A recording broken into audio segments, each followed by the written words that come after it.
अस्सलाम वालेकुम। आज मैं जिस टॉपिक पे बात करना चाह रही हूँ वो एंटी डिप्रेसेंट्स के हवाले से है।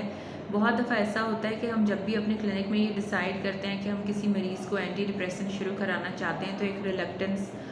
फेस करनी पड़ती है। रिसर्च ने साबित किया है कि बातचीत का इलाज और एंटी डिप्रेसेंट्स अलहदा बहुत बेहतरीन है डिप्रेशन की ट्रीटमेंट के लिए, और जब दोनों कंबाइन हो जाती हैं तो फिर इनका जो अलहदा इफ़ेक्ट है, जैसे एक फॉर एक मिलकर 11 हो जाते हैं, तो वो बहुत ज़्यादा अच्छा है। अब जो हमारी यूनिक पेशेंट पॉपुलेशन जो पाकिस्तानी है, वो उसके साथ ये होता है कि हमारे जो सोशो इकोनॉमिक सिचुएशंस हैं उसमें अगर एक मर्द है तो उसको घर के लिए कमाना है, औरत है तो औरतें काम भी कर रही हैं और उनके ऊपर घर की जिम्मेदारियां भी होती हैं, और अगर बच्चे हैं जैसे स्टूडेंट्स हैं जो ज़्यादातर हमारे पास उस वक्त आते हैं जब उनके एफएससी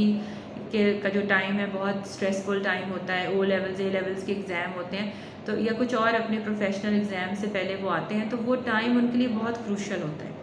अगर हम one of the two options या इस तरह से करने की कोशिश करें तो शायद उनका बहुत सा कीमती वक्त ज़ाया हो जाए। तो ये भी एक चीज़ होती है जो हमें प्रेशर करती है कि हम जो दोनों चीज़ें हैं उनको साथ साथ लेकर चलें। और इसके अलावा पेशेंट की जो इलनेस की सिवेरिटी है, जो एक डॉक्टर अंदाज़ा कर सकता है, मॉडरेट टू सिवियर डिप्रेशन जो सिवेरिटी की तरफ ज़्यादा हो, जिसकी शिद्दत ज़्यादा हो,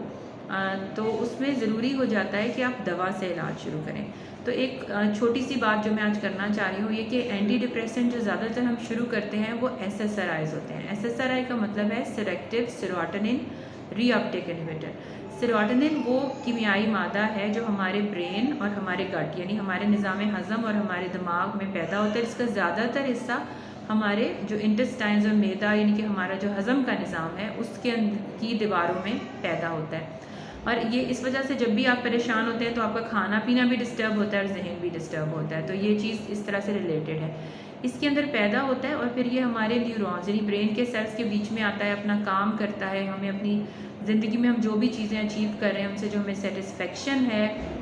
उनको करने के लिए जो हमें ज़हनी सुकून, जो फोकस, जो कॉन्सेंट्रेशन चाहिए, अच्छी नींद चाहिए, अच्छी भूख चाहिए, खाना पीना का दिल चाहना चाहिए, ये सब चीज़ें जितना कि हम समझते हैं कि हमारे इख्तियार में हैं, उसी तरह से ये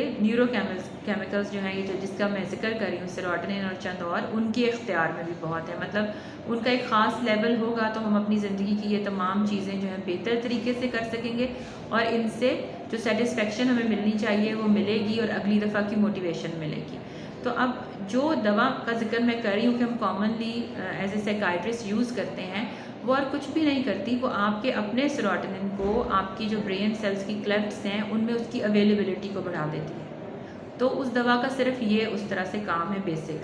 तो इसका मतलब है कि ये कोई नशे की दवा नहीं है, कोई ऐसी दवा नहीं है जो बाहर से आपकी अंदर डाली जा रही है, कोई केमिकल, कोई ऐसी दवा नहीं है जो आपको जो है वो किसी तरीके से आपकी ब्रेन के जो केमिस्ट्री है उसको मुस्तकिल चेंज कर देगी। ये एक चीज़ है, एक अवेलेबिलिटी है। इसकी मिसाल मैं अपने मरीज़ों को इस तरह देती हूँ, जैसे जब सर्दियों में हमारी गाड़ियाँ जो हैं वो ठंडी होकर बैटरीज डाउन हो जाती हैं तो एक दूसरी गाड़ी से तार लगाकर उसको स्टार्ट किया जाता है, लेकिन अब इसकी एक मुद्दत भी चाहिए होती है। आपका जो मैकेनिक है वो आपको बताएगा कि स्टार्ट तो हो गई है लेकिन अब आपने इसको आधा घंटा स्टार्ट रखना है। इसी तरह ये जो SSRI हम बाहर से दे रहे हैं और ये आपका सेरोटोनिन को आपके क्लेफ्ट में ज़्यादा देर अवेलेबल कर रहा है, जैसे ही लोग ठीक होना शुरू होते हैं तो वो चाहते हैं कि अब दवा बंद कर दी जाए, तो इसकी एक मुद्दत है। ऐसे ही है दूसरी मिसाल इसकी ये होगी कि जैसे हम अपने मोबाइल को चार्जिंग पे लगाते हैं तो हर 5 मिनट बाद उसको नहीं उतारते हैं, हम चेक करते हैं जब बैटरी 100% होती है, चाहे इसमें 2 घंटे लगें या हम उसको ओवरनाइट चार्जिंग पे छोड़ें, तो फिर हम उसके बाद उसका जो चार्जर है वो रिमूव करते हैं। तो इसी तरीके से ये जो दवा है ये बाहर से कोई चीज़ ऐसी नहीं डाल रही है, केमिकल है जो सेरोटोनिन को का रीअपटेक यानी वापस उसका अपने सेलों में चले जाना, जो है वापस खुलियों में चले जाना, उसको रोकता है और उसको वहाँ अवेलेबल करता है ताकि वो आपकी ज़िंदगी में एक खुशी और सुकून की कैफियत और एक कंसंट्रेशन और मोटिवेशन की कैफियत को बरकरार रख सके। आप वक्त पर सोएं, वक्त पर उठें, वक्त पर खाएं, अपनी पढ़ाई और जॉब पे फोकस कर सकें। तो ये एक छोटी सी चीज़ है जो मैं शेयर करना चाहती थी, ताकि जब आप एंटी डिप्रेसेंट्स के बारे में सुने और आपको डॉक्टर मशवरा दे के आप स्टार्ट करें तो आप बहुत परेशानी ना करें। इनमें से ज़्यादातर एंटी डिप्रेसेंट जो है आदत डालने वाले नहीं होते, जैसे शुरू किए जाते हैं वैसे ही चंद हफ्तों में इनको टेपर करके ख़त्म कर लिया जाता है। तो ऐसी कोई चीज़ नहीं है, सिर्फ डॉक्टर की एक माहिर की निगरानी ज़रूरी है ताकि आप अपना टाइम पर दवा शुरू करें, उसको लेने के तरीक़ाकार का आपको पता हो, अगर उसके कोई पॉसिबल साइड इफ़ेक्ट्स हैं वो आप जानें, और फिर आपको ये पता हो कि इस दवा को छोड़ने के लिए आपको कितने जो है वो हफ्ते में इसको टेपर करना है, यानी कम करना है। शुक्रिया।